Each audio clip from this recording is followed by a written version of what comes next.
Efesios 5 del 21 al 33. Someteos unos a otros en el temor de Dios. Las casadas estén sujetas a sus propios maridos como al Señor. Porque el marido es cabeza de la mujer, así como Cristo es cabeza de la iglesia, la cual es su cuerpo, y Él es su Salvador. Así que como la iglesia está sujeta a Cristo, así también las casadas lo estén a sus maridos en todo. Maridos, amad a vuestras mujeres, así como Cristo amó a la iglesia y se entregó a sí mismo por ella, para santificarla, habiéndola purificado en el lavamiento del agua por la palabra, a fin de presentársela a sí mismo una iglesia gloriosa, que no tuviese mancha ni arruga, ni cosa semejante, sino que fuese santa y sin mancha. Así también los maridos deben amar a sus mujeres como a sus mismos cuerpos. El que ama a su mujer, a sí mismo se ama, porque nadie aborreció jamás a su propia carne, sino que la sustenta y la cuida, como también Cristo a la iglesia. Porque somos miembros de su cuerpo, de su carne y de sus huesos. Por esto dejará el hombre a su padre y a su madre, y se unirá a su mujer, y los dos serán una sola carne. Grande es este misterio, mas yo digo esto respecto de Cristo y de la iglesia. Por lo demás, cada uno de vosotros ame también a su mujer como a sí mismo, y la mujer respete a su marido. Señor, te damos gracias por tu palabra y te pedimos, Dios, de una manera especial en esta mañana, que capacites nuestra mente, nuestros oídos, nuestro entendimiento y nuestro corazón, Señor, para poder recibirla, Padre. Ayúdanos, Dios, disipa toda tiniebla, Señor, quebranta toda soberbia, quebranta todo orgullo, Señor, toda dureza de corazón, Padre, y que tu Espíritu Santo fluya en nuestras vidas, Padre, transformando nuestra manera de sentir, de pensar y de ver, y alineándola a tu perfecta voluntad, Señor, al diseño soberano que tú tienes sobre todas las cosas, sobre el universo y sobre todo lo que has creado, Dios. Glorifícate, Señor, en esta mañana. Toma control de nuestras mentes, toma control de nuestros pensamientos, que tu verdad fluya, Señor, y penetre cada una, Señor, de nuestras mentes, de nuestro entendimiento. Abre nuestros oídos, Señor. Danos la capacidad de entender, de asimilar, Dios, de comprender, de aceptar, Dios, y que tu palabra obre en nuestras vidas y que se haga en cada uno de nosotros tu buena y perfecta y agradable voluntad, Dios. Toma el control de mi vida, Señor. No permitas, Dios, que salga de mi boca nada que no sea dirigido ni controlado por tu Santo Espíritu, Señor. Te lo pedimos, Dios, en el nombre de Jesús. Amén y amén. Gloria a Dios. El término clave de este pasaje, que es prácticamente la base y el fundamento para poder entender estos mandamientos sin sacarlos de contexto y sin inclinarlos egoístamente hacia nuestros propios intereses. Nosotros tenemos que leer con claridad la primera frase de donde está enmarcado todo lo que viene a continuación. Rápidamente les comento, este es el final de la carta a los Efesios, un final que nos va a llevar al último punto, que es la guerra espiritual, o sea, la batalla que nosotros tenemos contra el reino de las tinieblas y la clave para estar siempre en victoria. Todo lo que ha venido diciendo el apóstol Pablo acerca de nuestra posición en Cristo y acerca de lo que se espera que nosotros vivamos, de la manera como nosotros vivamos, es 100% indispensable para librar esa última batalla espiritual.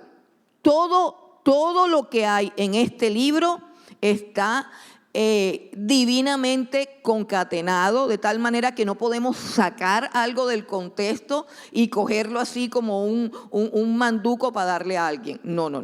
Aquí todo está entrelazado. Recuerden que venimos de una explicación que hace el apóstol Pablo de que somos un cuerpo y que cada uno de nosotros está unido por unas coyunturas que se ayudan mutuamente y que no podemos No podemos producir nada que nos divida o que nos separe. También somos un edificio, ¿cierto?, que va creciendo sobre unos fundamentos que son las doctrinas de los apóstoles y la persona misma del Señor Jesucristo. Y en ese mismo concepto, entonces el apóstol Pablo habla de algo que se llama sometimiento.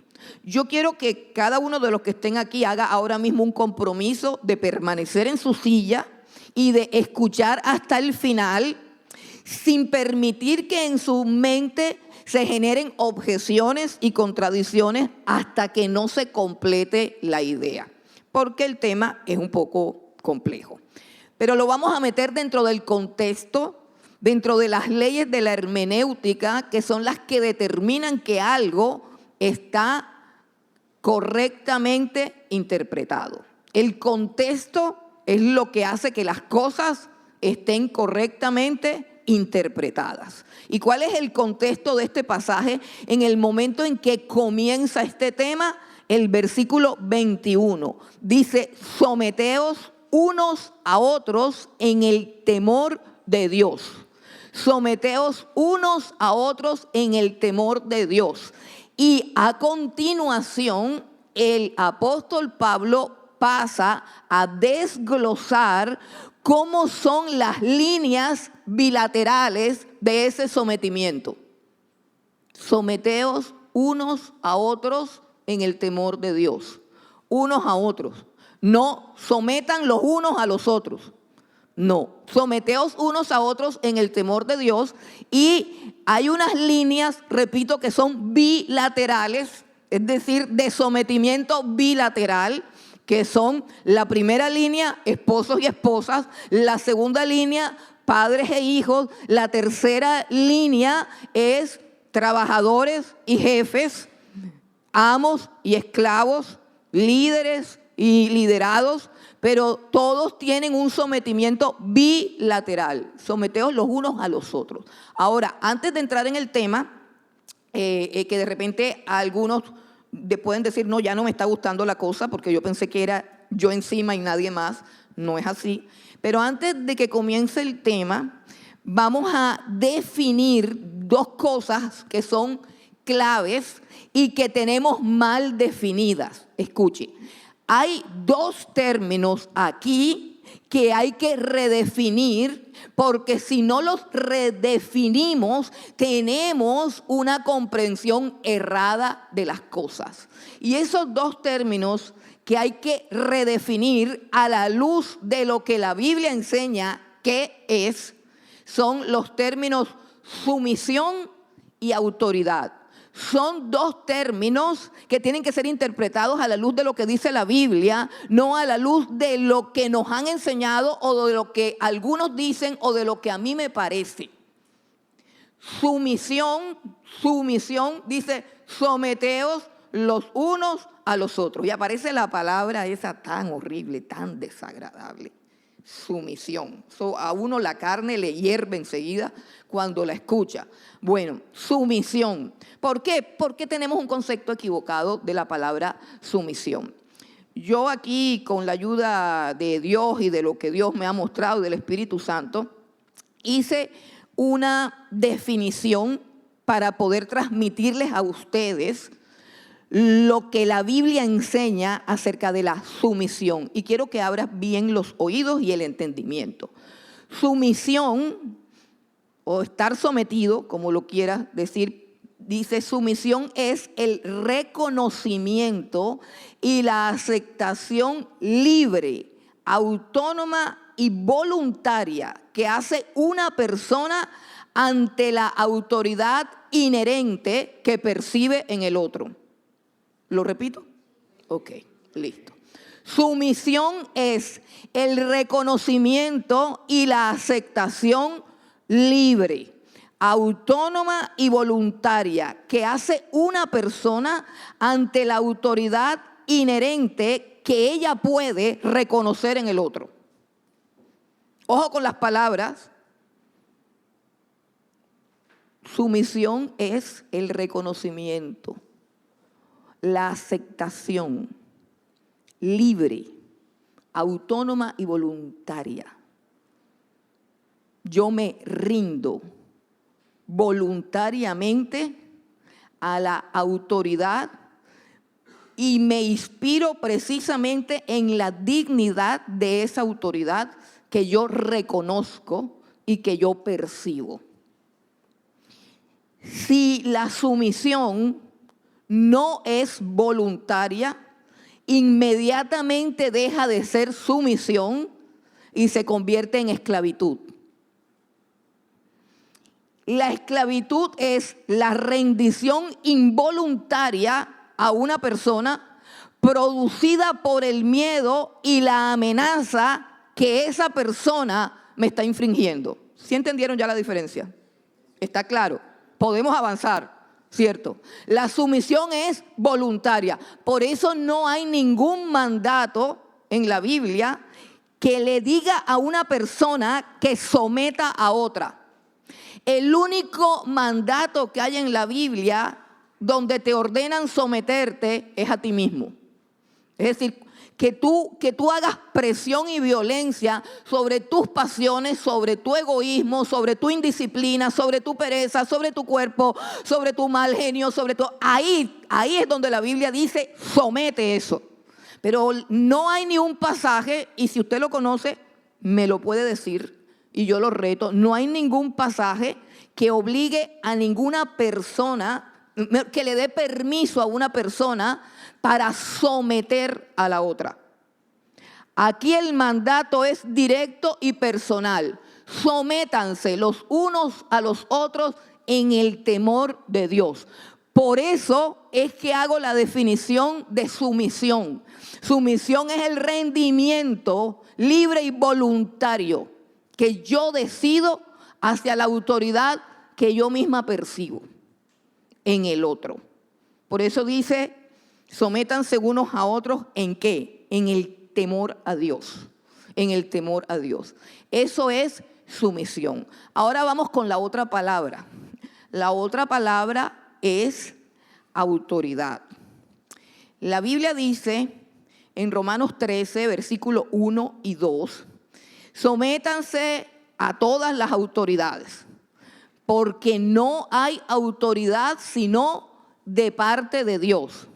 Y los que se oponen a la autoridad están resistiendo a lo establecido por Dios y como consecuencia acarrean condenación. ¿Qué es la autoridad?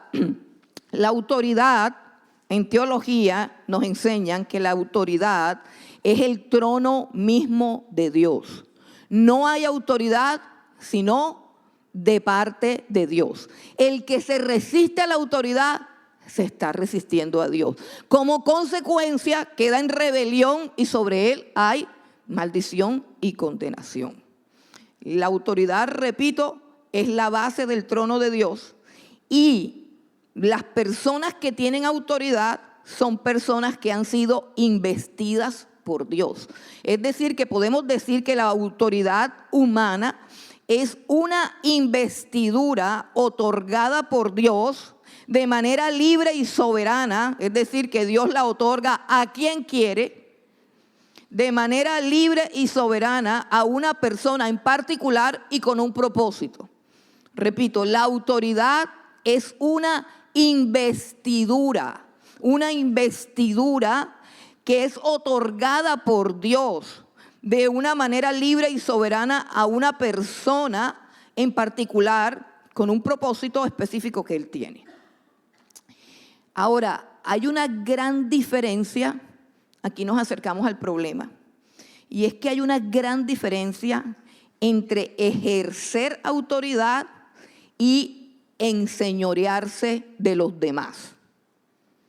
Se lo repito. Hay una gran diferencia entre ejercer la autoridad y enseñorearse de los demás. Y el Señor Jesucristo vino a destruir esa errada percepción que tenemos de autoridad como un derecho para enseñorearme de los demás. La autoridad no es eso y nunca lo ha sido. No está así en en el corazón de Dios. Y para que lo veamos más claramente, podemos ir a Mateo. Un momentico, Mateo capítulo 20. Versículo 20 también, Mateo 20, 20. Bueno, dice el texto, todo el mundo lo conoce, pero de pronto hay alguien que no. Dice el texto en Mateo 20, 20 que se le acercó la madre de los hijos de Zebedeo con sus hijos. ¿A quién se le acercó? Ok, listo. Postrándose ante él y pidiéndole algo. Y él le dijo, ¿qué quieres? Ella le dijo, ordena que en tu reino se sienten estos dos hijos míos, el uno a tu derecha y el otro a tu izquierda. Ahí están las mamás pintadas. Bueno. Entonces Jesús respondiendo dijo, no sabéis lo que pedís. ¿Podéis beber del vaso con que yo he de beber y ser bautizado con el bautismo con que yo soy bautizado? Y ya por ahí, no me voy a enredar en eso, pero ya por ahí Jesús está haciendo un nexo entre el sufrimiento y la autoridad. Para los que les encanta mandar. Ok, listo. Entonces eso nos cura, eso es como una cucharada de remedio, así para que se nos vayan quitando las ganas de estar mandoneando ahí a todo el mundo. Él dice, ustedes no saben lo que están pidiendo. O sea, ustedes no saben lo que están pidiendo, ustedes no saben qué es autoridad. Ustedes pueden sufrir como yo voy a sufrir. Sí, no saben. Y ellos le dijeron, sí podemos. Él les dijo, pues a la verdad de mi vaso beberéis y con el bautismo con que yo soy bautizado seréis bautizados. Pero el sentaros a mi derecha y a mi izquierda no es mío darlo, sino a aquellos para quienes está preparado por mi Padre. Una investidura soberana que Dios ha decidido a quién se la da y a quién no se la da. Y eso no tiene explicación que pueda ser asequible a nuestro entendimiento. O sea, ¿por qué la da y por qué no la da? Eso no se sabe. Cuando los 10 hermanos oyeron esto, se enojaron contra los 2 hermanos. Pues si se enojaron, me imagino que ellos dijeron, no, pero si nosotros también estábamos esperando que nos sentaran o a la derecha o a la izquierda. O sea, que sufren todos del mismo mal. Porque si ellos no fueran iguales, ¿por qué molestarse? ¿Cierto? Pero estaban amenazando un puesto que ellos secretamente pues también deseaban. Entonces Jesús, llamándolos, dijo, ¿sabéis que los gobernantes de las naciones se enseñorean de ellas y los que son grandes ejercen sobre ellas potestad? Mas entre vosotros no será así. Entre vosotros no será así, sino que el que quiera hacerse grande entre vosotros será vuestro servidor. Y el que quiera ser el primero entre vosotros será vuestro siervo. O sea que la autoridad para Cristo no es lo mismo que la autoridad para nosotros. Vamos avanzando. El asunto de los roles y de la autoridad del esposo sobre la esposa y de todo ese asunto, hay que entenderlo un poquito más claramente a lo largo de la Biblia. Por eso les digo, no se vayan. Cualquier cosa que yo diga, esperen a que termine. Deben poner unos ujieres aquí para que me protejan. Bueno, me siento amenazada. Bueno, hermanos, vamos a Génesis capítulo 1, versículo 27. Y vamos a mirar que desde el Génesis había una distinción muy clara entre enseñorearse de los demás y ejercer la autoridad. Génesis capítulo 1, versículo 27 y 28. Dice la palabra del Señor. Y creó Dios al hombre a su imagen, a imagen de Dios lo creó, varón y hembra los creó. Y los bendijo Dios y les dijo. ¿A quiénes les dijo? Al varón y a la hembra. Ok, listo. Lean para que sea Dios el que aclare las cosas y no yo. Y los bendijo Dios y les dijo, fructificad y multiplicaos. Llenad la tierra y sojuzgadla. Y señorear en los peces del mar, en las aves de los cielos y en todas las bestias que se mueven sobre la tierra. Ahí sí está claro. ¿Quién se iba a enseñorear de la tierra? ¿Cuál hombre? El hombre y la mujer. ¿Sí ve cómo dijeron que sería el hombre? Se sale el indio de pronto. No, Señor, igualito. Igualito. Autoridad sobre toda la creación. Para el hombre solamente. Bueno, ahí vamos digiriendo la cosa. Poco a poco, para que no me vayan a linchar. Bueno, todo estaba bien. Ahora, es cierto que hay un principio en cuanto a la creación del hombre y de la mujer. Y eso está en Génesis capítulo 2, el versículo 21. Génesis 2, 21. Vamos a Génesis 2, 21. Entonces dice, entonces Jehová Dios hizo caer sueño. Bueno, no, vamos a leer solamente el 18 y después saltamos al 21. Y dijo el Señor Dios, no es bueno que el hombre esté solo, le haré ayuda idónea. Eso ya todos nos lo sabemos de memoria, la ayuda idónea. Ok, versículo 21. Entonces Jehová Dios hizo caer profundo sueño sobre Adán, y mientras éste dormía tomó una de sus costillas y cerró la carne en su lugar, y de la costilla que Jehová Dios tomó del hombre hizo una mujer y la trajo al hombre. Dijo entonces Adán, esto es ahora hueso de mis huesos y carne de mi carne, esta será llamada varona porque del varón fue tomada. Por tanto dejará el hombre a su padre y a su madre y se unirá a su mujer y serán una sola carne. Abro un paréntesis para hablar de algo que no viene al tema pero que es importante y ya salió y está también en Efesios.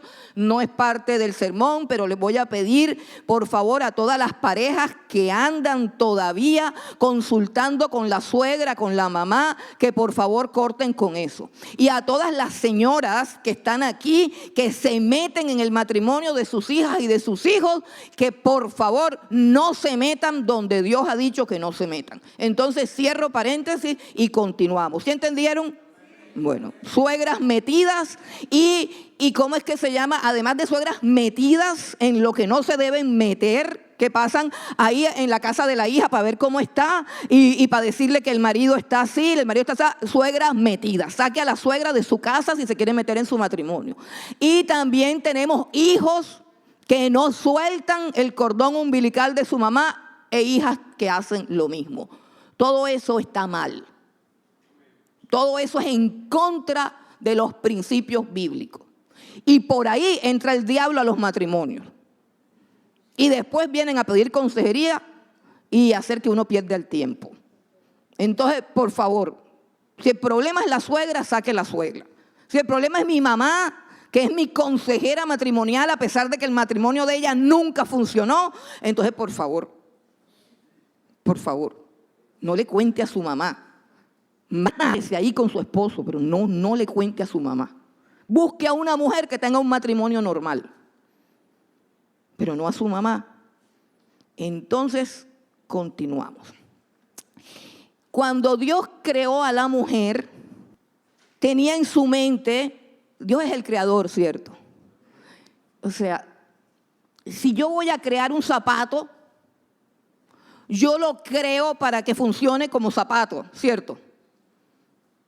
Yo lo diseño en mi mente como un zapato que tiene que caminar, que tiene que tener el pie cómodo, que tiene que tener bien agarre, que no puede tener una suela lisa, que se vaya a resbalar, que lo use. O sea, si diseño una licuadora, la licuadora tiene cuchillas y yo me imagino, bueno, la licuadora sirve para licuar. Bueno, cuando Dios hizo a la mujer, lo que la Biblia dice que estaba pensando, Dios que estaba pensando cuando hacía a la mujer, estaba pensando en una persona diseñada para ayudar al hombre. ¿Cierto? Y la trajo y se la presentó al hombre. Hermanos, eso quiere decir que una mujer normal, ya no estamos hablando de las anormalidades que se están viendo, estamos hablando de una mujer normal dentro de sí misma, dentro de su ser, está diseñada para ayudar al hombre a que se realice, a que se complete. Y cuando nosotros oímos esto, uno dice, ¿cómo así? Pero es que ese es el diseño. Yo puedo decirle, así éramos antes de la caída. Es decir, que Dios creó a la mujer con una capacidad, escuche, con una capacidad de sentirse plena y realizada ayudando a un hombre. Porque Dios no es loco. Los locos somos nosotros.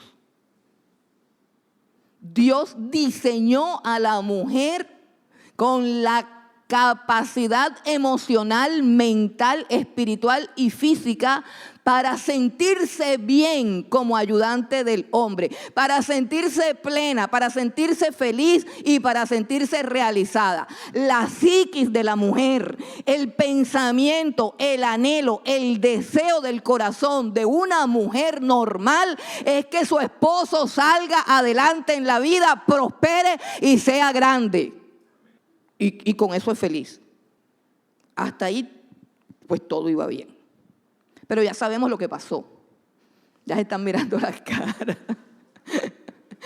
Ya sabemos lo que pasó, que Eva se comió la manzana, Adán no dijo nada y se la comió también, y se formó el problema. Ahora, como consecuencia de eso, bueno, otra cosa que quiero decir es que Dios le presenta a la mujer a Adán, y la mujer cuando viene dispuesta ¿a qué?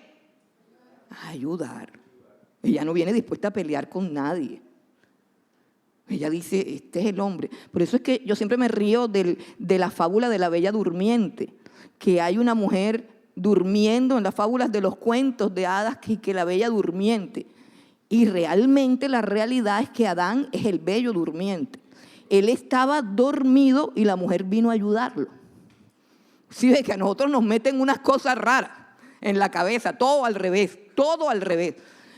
Bueno, cuando Adán vio a la mujer, lo primero que dijo fue, te informo que aquí mando yo.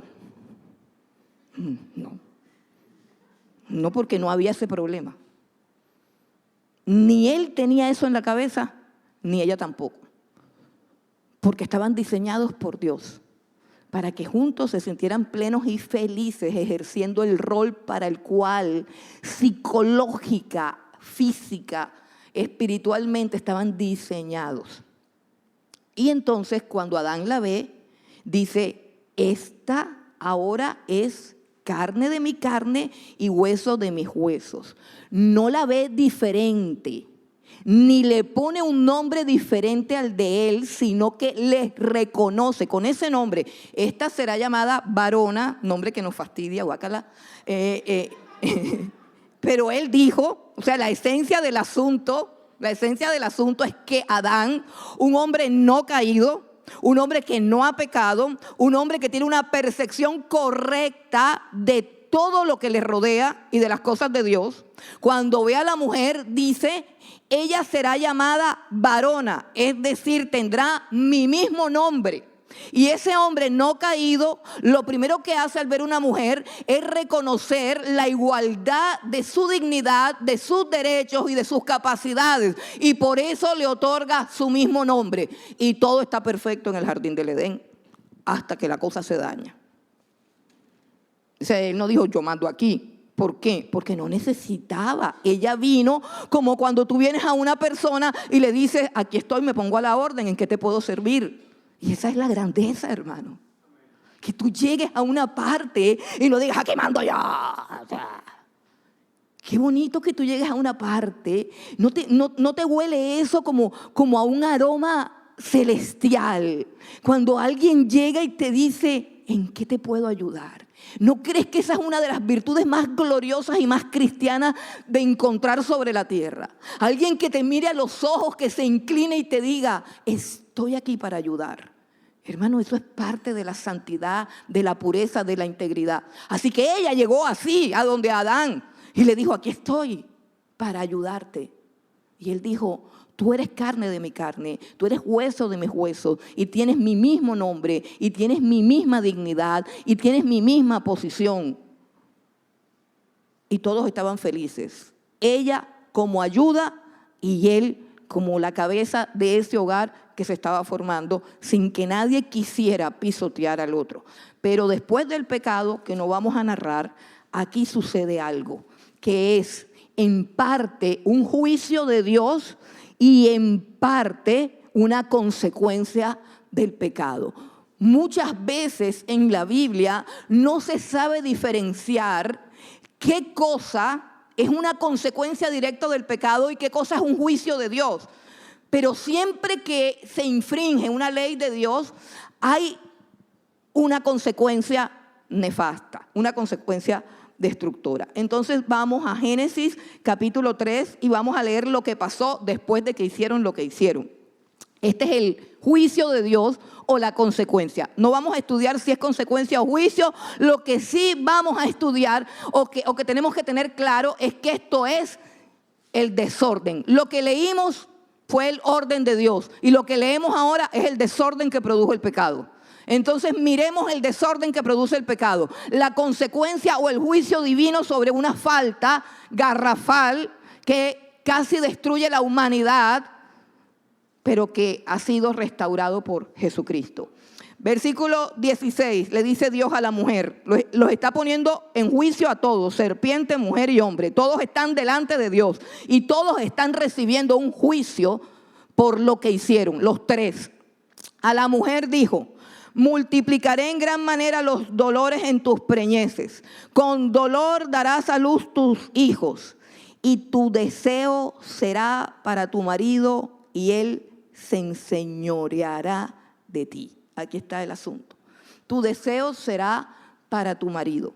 Esa es una frase un poquito difícil de entender, pero como yo no tengo tiempo para estar explicando y sacando todo el hebreo, el griego y todo lo demás, les voy a decir lo que significa. Lo que significa es que la mujer, y se van a dar cuenta qué tan real es, a partir de allí y por causa del pecado que contamina todo nuestro ser, ahora en vez de querer ayudar al hombre, lo quiere gobernar.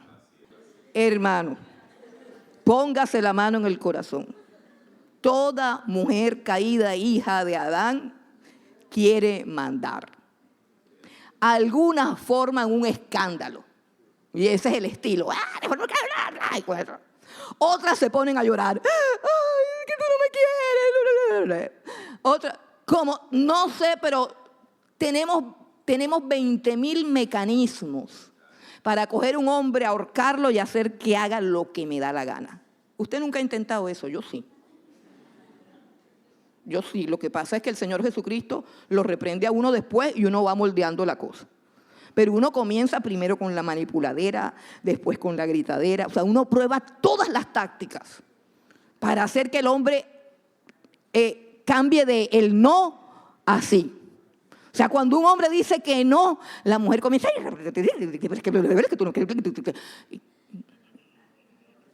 entonces, la que diga que no está engañándose a sí misma. Pero eso es así. Y es el resultado de la caída. El resultado de la caída es que la mujer quiere mandar. La mujer quiere gobernar. Y todo ese cuento de que yo soy una mujer sujeta, eso es pura mentira. Bien mandonas que son. Algunas se las tiran de bobas y otras se las tiran de avispadas. Pero todas quieren mandar. Mejor dicho, todas queremos mandar. Solamente en Cristo es que uno se ubica en su lugar. Pero ahí no termina la maldición del pecado. La maldición del pecado alcanza también al hombre, porque aquel hombre que consideró antes de la caída que esta mujer era igual a él y le puso su nombre y la abrazó, ahora se quiere enseñorear de ella y eso no es autoridad. Ya lo aprendimos, ¿cierto? Porque ¿cómo así? Si yo soy el varón de la casa. ¿Tú por qué entonces se encuentra un hombre con otro hombre y dice, ¿tú por qué te vas a dejar que tu mujer te gobierne? ¿Tú qué eres bobo? Y no sé qué, y comienza así el círculo de los ingobernables. Entonces hay que llevarle la contraria a la mujer. Sí. Entonces hay hombres que si la mujer opinó que había que pintar la casa de verde, la pintan de todos los colores menos verde, porque si la llegan a pintar de verde dejan de ser hombres. Todo eso es producto ¿de qué? Del pecado. Se enseñoreará de ti. se enseñoreará de ti. Y comienza una guerra por el poder. Y eso es producto de la caída. ¿Quién lo hizo? El pecado. Fue un juicio de parte de Dios. Pero, ¿qué dice la Escritura en lo que estamos viendo? Volvamos a nuestro texto acá en Efesios. Regresemos a Efesios capítulo 5. Efesios capítulo 5 nos lleva a que debemos todos tener una relación de sometimiento y que el sometimiento en cada uno de los roles tiene un perfil diferente, tiene un rasgo diferente. Entonces, miremos el mandamiento. Las bases de este mandamiento, versículo 21, someteos unos a otros en el temor de Dios, son precisamente el temor a Dios. El sometimiento no puede tener como base el miedo a los hombres, porque, repito, no es sometimiento, sino esclavitud. La base del sometimiento, que es voluntario, tiene que ser el temor a Dios. El sometimiento es bilateral, no hay sometedores y sometidos, sino que unos a otros estamos sometidos. Entonces comienza el primer mandato para las casadas. Las casadas estén sujetas a sus propios maridos como al Señor. Las casadas estén sujetas a sus propios maridos como al Señor. Ya con esa frase no hay necesidad de contestar aquellas preguntas tontas que hacen algunas mujeres. Ay, ¿y si mi marido es alcohólico y me obliga a tomar con él? Ay, por favor. Ahí dice, sométete a tu marido como al Señor. ¿Tomar es parte de los principios del Señor? No.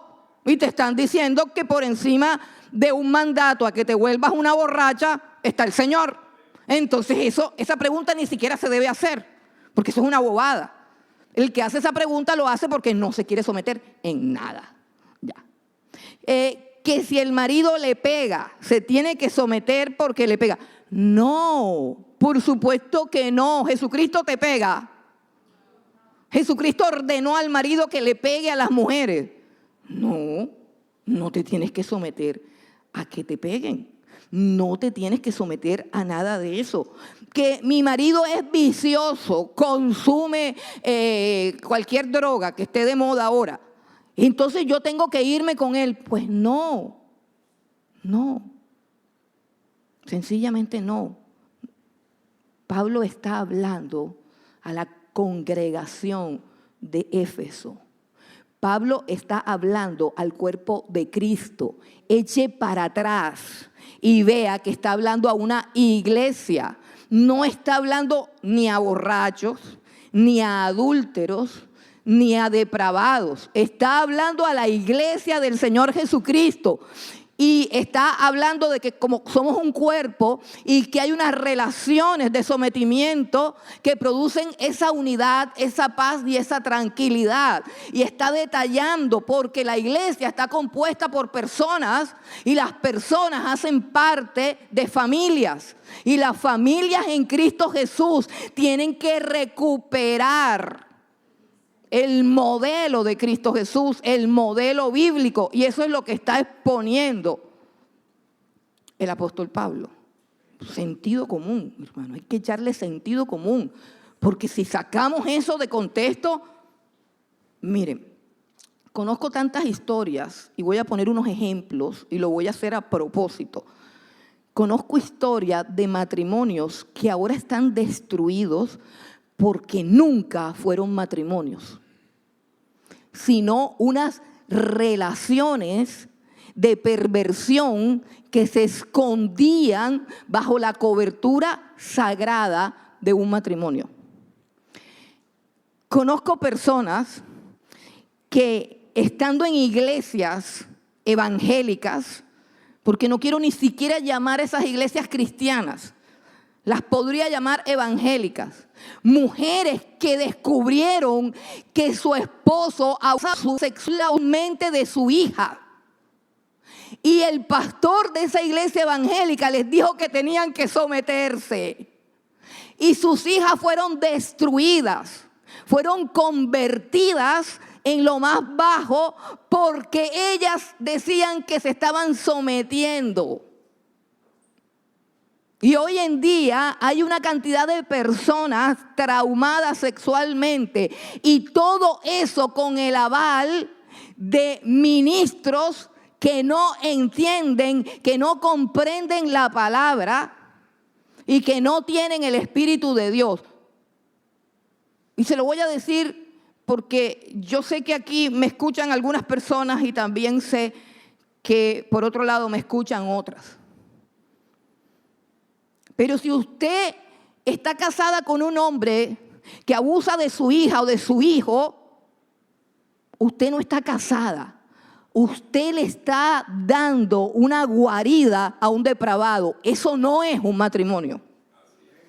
Eso no es un matrimonio. Usted está haciendo parte de un pecado asqueroso y sucio. Y lo está tapando con una cobertura matrimonial. Usted no tiene matrimonio. Si al interior del matrimonio su esposo presenta alguna depravación sexual, presenta alguna inclinación extraña y usted aplica este libro, no, usted no tiene un matrimonio. Usted no tiene un matrimonio, usted tiene una guarida ahí, usted tiene un refugio de un pervertido y está destruyendo a sus hijos. Usted no está cuidando un matrimonio, usted no está obedeciendo a Cristo, usted no está honrando a Jesús, porque repito, eso no es un matrimonio, eso es todo lo contrario, la profanación del verdadero matrimonio que es santo. Así que no crea que el amor, no, eso no es amor. Eso no es amor. Entonces dice, las casadas, repito nuevamente, estén sujetas a sus maridos como al Señor. Él le habla a familias cristianas. Hebreos capítulo 13, versículo 4, dice, honroso sea en todos el matrimonio y el lecho sin mancilla, pero a los fornicarios y a los adúlteros los juzgará Dios. Si usted tiene un matrimonio santo, con relaciones sexuales santas, usted está bajo la honra y la bendición de Dios. Pero si usted practica el adulterio o cualquier otro tipo de formas de fornicación o de depravación, usted no está bajo la honra ni la bendición de Dios, sino bajo el juicio de Dios. Usted está bajo un juicio. ¿Y por qué? Si el del asunto es él, usted está participando. Así de sencillo. ¿Y por qué? Pues, hermano, perdóneme, pero debe ser que a usted le gusta. Pero eso no es el plan de Dios, ni ese es el matrimonio según Dios. ¿Qué le dice? ¿Qué le dice Efesios a la mujer? Que la mujer debe estar sujeta a su marido como al Señor, porque el marido es cabeza de la mujer, así como Cristo es cabeza de la iglesia, la cual es su cuerpo y Él es su Salvador. Así que como la iglesia está sujeta a Cristo, así también las casadas lo estén a sus maridos en todo. ¿Maridos qué? Maridos cristianos. ¿Cómo tú puedes entender un concepto de ser cabeza de la iglesia, de que Cristo es cabeza de la iglesia si tú no eres cristiano? Tú no puedes entender ese concepto. Aquí están hablando de un proceso de santidad que comienza en el hombre y que está también en la mujer y que abarca todo el matrimonio y por ende también a los hijos y la familia. No entra, no cabe de ninguna manera, no hay mente, no hay forma de pensar cómo podemos introducir una práctica depravada dentro de esa relación tan santa y tan sagrada. No se puede, no se puede. Y eso es lo que el mundo quiere que hagamos, que profanemos algo que es sagrado. Y ya les digo por qué es sagrado. Entonces, hermanos, Dios estableció los mandamientos con base en las necesidades esenciales de cada sexo, la necesidad esencial de un hombre es ser respetado. Repito, la necesidad esencial de un hombre es ser respetado. Respetado. Y la necesidad esencial de una mujer es sentirse amada, sustentada, cuidada, protegida. Si no se siente así, no se siente bien, no funciona. Si el hombre no se siente respetado, tampoco funciona. Respeto para el hombre no por lo que haga, sino porque es hombre. ¿Entienden? No se respeta a un hombre porque se porte bien, porque sea el marido ideal, porque me da esto, porque me da lo otro. Se respeta porque es hombre. Y a la mujer se le cuida, se le protege y se le ama porque es mujer y esa es su necesidad esencial. Si todos entendiéramos aquí todo, se arregla todo enseguida. Todo se arreglaría en un segundo. Ahora, pasemos a lo más largo. Maridos. Aquí vienen los maridos. Maridos. Y resulta que el mandato para los maridos es bien largo. El Señor con 2 versículos resolvió el problema de las mujeres rebeldes. Respete. Eso fue todo. Respete y deje de molestar. Pero como el marido tiene una responsabilidad mayor, entonces hay todo un sermón bien largo para los maridos. Así que ya las mujeres pueden descansar. Versículo 25. Maridos, amen a vuestras mujeres, así como Cristo amó a la iglesia y se entregó a sí mismo por ella, para santificarla, habiéndola purificado en el lavamiento del agua por la palabra, a fin de presentársela a sí mismo, una iglesia gloriosa, que no tuviese mancha ni arruga, ni cosa semejante, sino que fuese santa y sin mancha. Aquí vamos a parar para que entendamos algo, y es el carácter sagrado y santo del matrimonio. El matrimonio es una parábola del amor de Cristo por su iglesia, y por eso es santo y sagrado. Dios diseñó el matrimonio con unos propósitos primarios, de que tengamos hogar, de que tengamos familia, de que tengamos afecto, de que tengamos protección, de que crezcamos, etc. Pero el matrimonio, como todo lo que Dios hace, tiene un propósito último, un propósito final, que es dar gloria a Dios. El matrimonio tiene como propósito final glorificar a Dios. Escuche, glorificar a Dios, porque el matrimonio es una parábola de la manifestación de la gloria y de la gracia infinita del amor y del poder de Dios, en el que entregó a su Hijo Jesucristo para santificar a una iglesia pecadora y entrar en una unión y en una comunión permanente y eterna con esa iglesia. Así que el matrimonio es una parábola, una ilustración, un ejemplo en pequeñito de la grandeza, de la gloria del amor de Cristo por su iglesia. Y por eso, repito, el matrimonio es sagrado, el matrimonio es santo y el matrimonio es puro. El Señor ilustra toda la obra de la salvación con un matrimonio. Y pide a los matrimonios cristianos que cada quien ocupe su rol de tal manera que no solamente garanticen la felicidad y el bienestar de ese matrimonio, sino que garanticen que su matrimonio glorifique a Dios, que para eso es que existe. Que ese matrimonio glorifique a Dios. Y hago un paréntesis para decir algo todavía más peligroso. Cuando un hombre se une con otro hombre, él puede hacer un contrato de que los bienes son de ambos. Él puede irse a vivir, todo eso está mal, pero puede hacer lo que le da la gana. Puede ir a una notaría, por aquí hay abogados y hay notarios o asistentes de notarios. Bueno, puede ir a cualquier lugar y decir, yo voy a vivir con este otro hombre y toda la plata de él es mía y toda la plata mía es de él, y pueden hacer lo que les dé la gana, que igual eso está mal. Y el uno puede heredar la pensión del otro y todo eso, legítimamente hablando y jurídicamente hablando, es posible. Pero eso no es lo que el mundo quiere.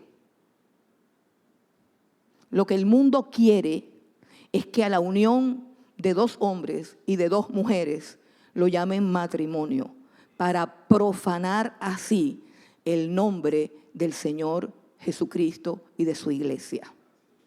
Eso es lo que pasa. Y eso es lo que quieren. Y esa es la pelea. Esa es la pelea. Porque nadie exige nada, pero lo que están exigiendo es que a eso le llamen matrimonio y que a eso le llamen familia, cuando es Dios el autor del matrimonio, cuando es Dios el dueño del matrimonio y es Dios el dueño, el creador, el sustentador y el fundador de la familia. ¿Por qué lo quieren hacer? Porque es un movimiento que se levanta abiertamente contra Dios. Contra Dios. Vea, ni siquiera, no estoy hablando ni siquiera de la mentalidad, ni de la unidad de pensamiento de la comunidad de los homosexuales, hablando de eso. Detrás de ellos hay una mente mucho más siniestra y mucho más macabra que los ha inducido a ellos a pedir eso. No son ellos siquiera. No son ellos. Detrás de todo eso está el mismo Satanás burlándose del Señor Jesucristo y de su obra. Eso es una blasfemia contra Dios, que es más grave que la condición homosexual de la persona, lo que hace. Porque lo que está haciendo, repito, es ofensivo para Dios. Ese es el problema de nuestra sociedad. Y ese es el problema de nosotros no entender. Ahora vamos al ámbito nuestro, de no entender, porque nosotros podemos decir, ¿viste? Ese es el problema de los... No, de los homosexuales, no, de todo aquel que no asume su rol dentro del matrimonio. Sincero. Todo hombre que peca contra el rol que Dios le dio, está profanando el matrimonio, aunque sea heterosexual. ¿Y cómo puedo pecar yo contra mi rol del matrimonio? Sencillo. Las funciones del esposo están aquí claras. La primera función de un esposo para con su esposa, el primer deber de un esposo para con su esposa es santificarla. Un amor que santifica. Un amor que santifica. Por eso el hombre que le ofrece relaciones extrañas a una mujer, o que tiene que ver pornografía, o que tiene que practicar actos extraños, no es un matrimonio. El deber del marido aquí es santificar a su mujer. Entonces, esa es la primera pregunta. ¿Cuáles son las cosas que yo hago para que mi esposa sea cada vez más santa, que sea cada vez más pura? ¿A qué cosas la someto? Entonces, si no lo sabían, aquí dice la Biblia que es deber de los esposos velar por la santidad de su esposa y, por supuesto, por la santidad de la casa, de todo lo que ella ve, de todo lo que ella oye, de todo lo que ella escucha, de tal manera que son los esposos los que tienen que madrugar a buscar a Dios, son los esposos los que tienen que dar ejemplo de piedad, son los esposos que tienen que llevar el liderazgo en la oración, en el estudio bíblico y en la asistencia puntual al servicio y a la escuela bíblica. Tienen que ser ellos y no la mujer. Tienen que ser los esposos los que le inculquen a sus hijos el temor a Dios. Porque ellos representan a Cristo en la iglesia, no la mujer. Tienen que ser ellos los que digan a sus hijos, no vas para allá. Tienen que ser ellos los que prediquen la palabra. Tienen que ser ellos. Los niños se tienen que levantar viendo a su padre de rodillas, clamándole a Dios, viendo a su padre con una Biblia en la mano. Porque eso es lo que hace que tu esposa sea santificada. Un amor que santifica. Un amor que provee para la esposa todos los recursos que ella necesita para conocer a Dios y para andar delante de Dios. No puede ser un estorbo para que tu esposa busque a Dios. No puede ser un impedimento.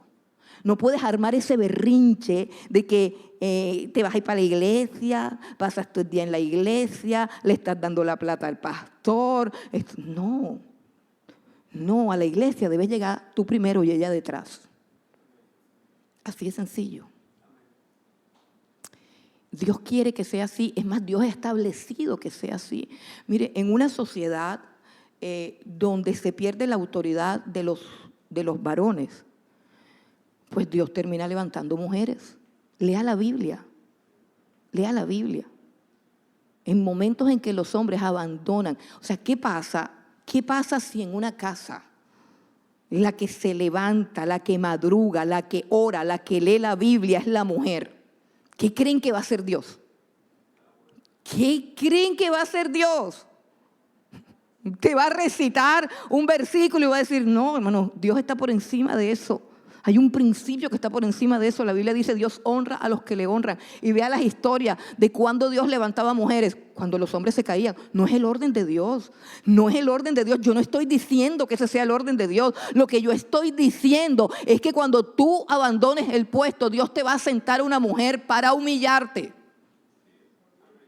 No para infringir ni para alterar lo que Él ha dicho. No, para que tú te des cuenta que ese era el puesto tuyo y tú lo dejaste. Entonces, la posición del varón es, número uno, el liderazgo espiritual.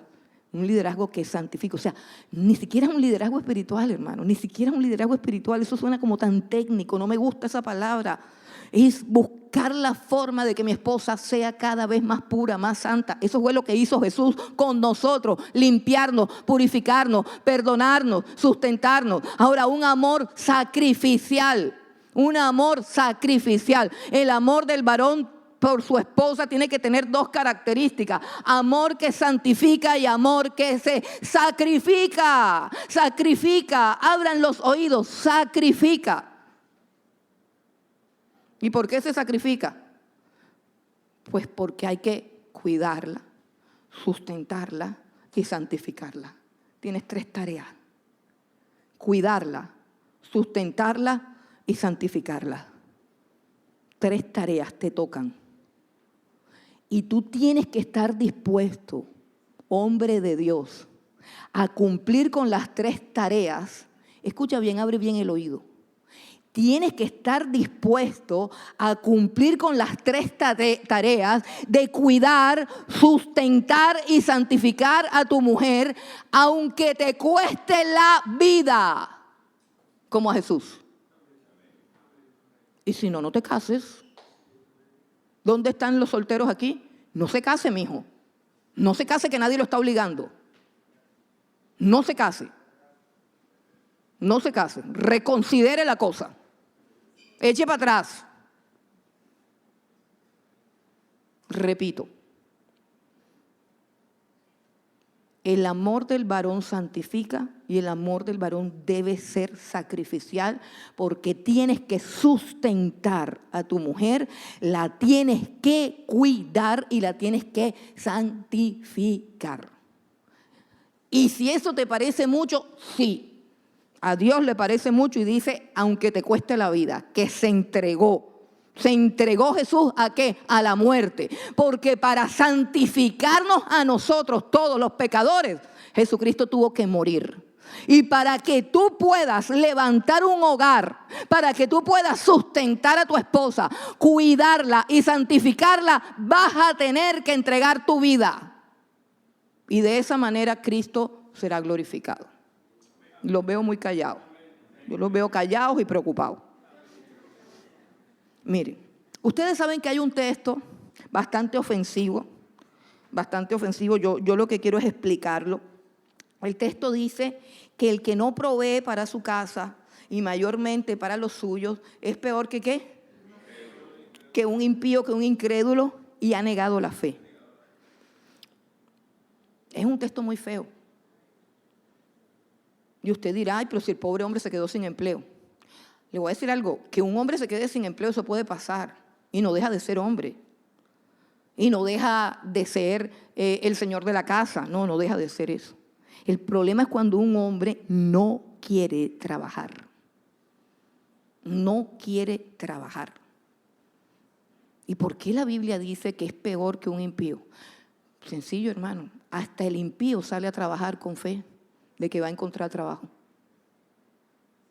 Pero si tú te quedas en tu casa porque te da miedo ir a trabajar, porque piensas que no vas a conseguir empleo, porque la cosa está muy fea, porque no sé qué, has negado tu fe. Hermano, porque si tú no tienes fe para creer que Dios te va a abrir una puerta de empleo, ¿cómo tú vas a creer que Dios te va a abrir la puerta del cielo?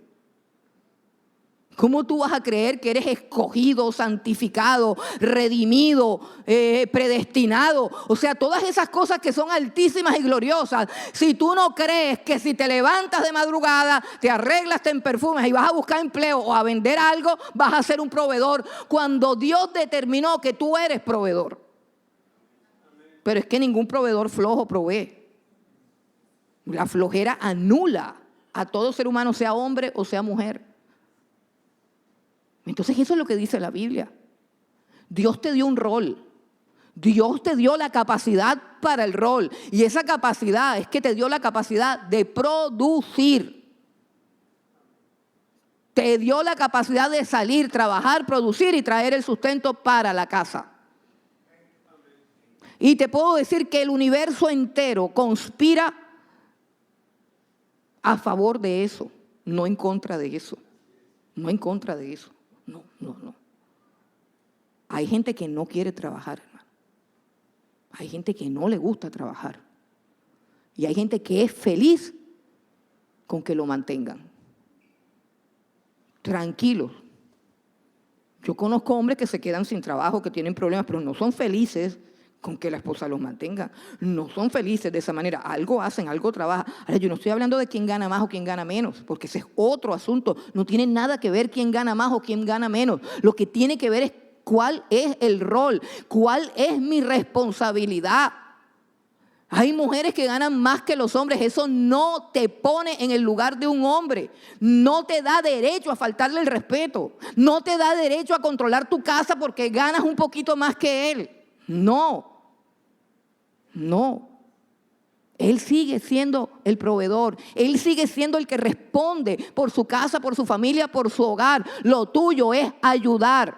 Si tú estás trabajando, entiende que es para ayudar, no para cambiar la posición y humillarlo a él. Son cosas que suceden en los hogares. Mujeres que a veces dicen, es que mi marido no sirve para nada. No. Y no te ha mantenido toda la vida. Que no te haya dado lo que tú quieres. Que no hayas satisfecho tus codicias o tus vanidades. A eso Dios no nos ha llamado. No. La sustenta, la cuida y la santifica. La sustenta, la cuida y la santifica. Es un amor sacrificial porque es un amor como el de Cristo, como un amor como el de Dios. Y dice el versículo 32, dice, grande es este misterio, mas yo digo esto respecto de Cristo y de la iglesia. Por lo demás, cada uno de vosotros ame también a su mujer como a sí mismo, y la mujer respete a su marido. Dios quiere restaurar los matrimonios. Yo no sé Porque a la luz de este versículo bíblico, hayan parejas, perdónenme, que necesiten terapia matrimonial, que necesiten sanidad de yo no sé qué cosa. Hermano, tú no necesitas nada, tú necesitas obedecer eso. El hombre vaya a trabajar. La mujer respete. Deje de hablar lo que no es. Ubíquese cada uno en el rol y las cosas van a funcionar. Van a funcionar. No, hay que hacer un seminario de 20 días. Y el seminario está resumido aquí. ¿Por qué no lo leen 20 veces? Se lo aprenden y lo ponen por obra y ya se acabó. Agarre su Biblia, coja su rodilla, madrugue, ore, busque el rostro de Dios, santifique a su esposa, santifique a sus hijos, asuma el rol que Dios le dio y ya se acaba la crisis. Renuncie al autoritarismo. Escuche, renuncie, el autoritarismo no funciona. Y en pleno siglo XXI menos. Esto no funciona. Lo que funciona es el rol de Dios. Ninguna mujer se resiste a un hombre que la sustenta, que la cuida y que vela por su santificación. Ninguna mujer le va a faltar el respeto a un hombre que ejerce su rol en su casa. Entonces, en vez de estar reclamando respeto, revisa si tu esposa está cuidada, está protegida, está saciada, está feliz. Hermanos, yo a veces veo unas cosas. O sea, para saber qué clase de hombre eres, se necesita solamente mirar a tu esposa. De pronto tiene los zapatos rotos. De pronto se pone el mismo vestido todos los domingos. Y tú ni siquiera sabes si se cortó el pelo o no se cortó el pelo. Tú ni siquiera sabes si se le acabó el desodorante o no se le acabó el desodorante. Tú ni siquiera sabes si ella es feliz o no es feliz. Es más, la perturbas tanto que se aparta de los caminos de Dios. Revisa eso, revisa eso. No la revises a ella, revísate tú. Revisa si tú estás pendiente de tu esposa. Obsérvala, mírala de los pies a la cabeza. Tú la cuidas, tú la sustentas, tú provees para las necesidades de ella. Ah, no, sí, yo pago el gas, la luz, el teléfono, está. Si yo me roto el cuero es por ti. Mi amor, ¿tú me quieres? Y el marido contesta siempre lo mismo. Claro, ¿para qué crees que salgo a trabajar todo el día? Como un negro y vengo y ahora me vas a preguntar que si me quieres. No, hermano, sacrificial. Sacrifíquese por ella. Ella tiene necesidades.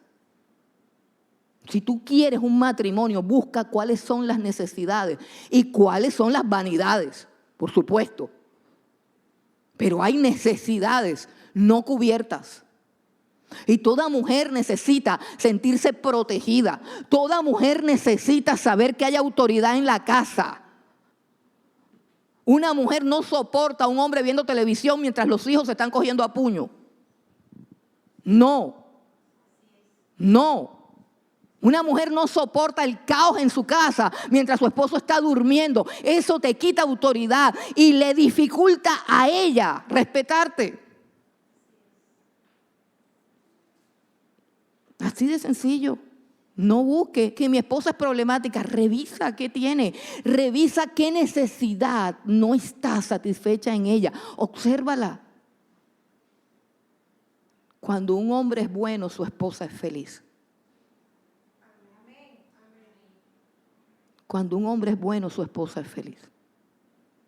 Y estoy hablando de lo normal, por supuesto. Hay hombres que son buenos, pero se han casado con unas señoras problemáticas. Problemáticas, que a mí me da pesar. Yo digo, tiene arreglo. Y uno trata como de, pero no. La mujer empoderada. Hizo cada vez más libros de empoderamiento y empoderamiento y empoderamiento. Sí, ¿para qué se casó? Si usted es una mujer empoderada, no se case. Si usted es una mujer de gimnasio, de silicona, de tomar café con los ejecutivos de su empresa, si usted es una mujer de me bajo del avión, me subo del avión, voy a ascender, hermano, perfecto. No tengo problema con no se case. No se case. No se case, el matrimonio no es para eso. El matrimonio no es para eso. Mire, el matrimonio es para que tanto ella como él cumplan el llamado de Jesucristo, que es morir al yo. Morir al yo. Ahí cuando usted asume esto, o sea, el hombre que asume esto ya está decidiendo morir. Y la mujer que asume respetar a su esposo ya decidió morir. Y finalmente es Cristo el que es honrado y glorificado. Y finalmente, dentro del contexto, vemos que la finalidad última de esto es el temor de Dios. Someteos los unos a los otros en el temor de Dios. Te respeto por causa del Señor Jesucristo. Te honro, te sustento, te cuido para que en todo sea Dios glorificado en mi vida. Jovencitos, jovencitas, miren bien con quién se casan. Miren bien dónde ponen los ojos, porque el matrimonio sin Dios se desmorona, se vuelve como un cerco de espinos, donde uno solamente sufre y sufre y sufre. Pero el matrimonio en Dios, el matrimonio en Cristo, donde cada uno asume su rol, funciona perfectamente y lleva al ser humano a su plenitud. Yo quiero por último invitar o retar a los varones que quieran comprometerse con esto. Solamente a los varones que quieran comprometerse con el reto de velar por la santidad de su esposa, velar porque su esposa tenga todas sus necesidades suplidas, aunque eso les cueste la vida. Si no estás listo, no te pongas de pie. Si no estás listo, no te pongas de pie. Gloria a Dios, un varón se puso de pie. Delante de Dios, no delante de mí, porque yo no soy esposa aquí de ninguno de ustedes. Mi marido es Jesucristo. Me siento afortunada, feliz de la vida. Yo tengo todo asegurado. Entonces, los varones, y no te pares para que te vean, por favor. Cierren los ojos, que nadie vea quién se paró y quién no se paró. Cierren los ojos. El varón que quiera hoy hacer un compromiso con el Señor Jesucristo para honrarlo y que dice, yo voy a trabajar, me voy a entregar por mi esposa. Escucha, por mi esposa, no por mi trabajo, no por mi ministerio, por mi esposa. Ese es el primer mandato. Y cuando Dios te llama al ministerio, no viola ese mandato. No lo viola. Porque la Biblia dice que los ministros deben ser maridos de una mujer y tener a toda su casa en sujeción. Y el hombre que entrega su vida por el bien de su esposa, siempre tendrá una esposa a su lado que lo respeta, que lo honra. Entonces, solamente los que estén dispuestos, 3 cosas, grábatelo y delante de Dios. Y con tus palabras, dile, Señor, aquí está mi vida, te pido perdón, Señor, por toda negligencia, por toda inmadurez, por toda necedad, por todo orgullo, por toda vanidad, Señor, por todo lo que haya ocasionado y que sea mi culpa, que no me respeten, que no me honren. Señor, te pido perdón por todas las cosas que me he negado a hacer y que tú determinaste para mi vida como hombre, como varón, Señor. Te pido perdón por la negligencia y por el descuido de mi esposa, Señor. Y te pido, Dios, en el nombre de Cristo Jesús y por el poder de tu Santo Espíritu, que me enseñes a amarla, Señor. Enséñame a amar a mi esposa, Señor. Dame la capacidad de que ella se sienta plena y satisfecha. Dame la capacidad humana y sobrehumana de suplir todo lo que ella necesita. Señor Dios, te pido restáurame. Restaura mi economía. Restaura mis finanzas. Dile, Señor, restaura mi autoestima, Señor, que también está deteriorada.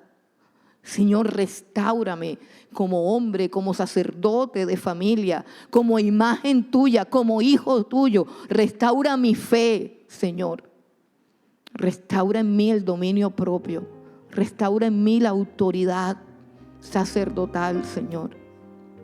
Restáurame.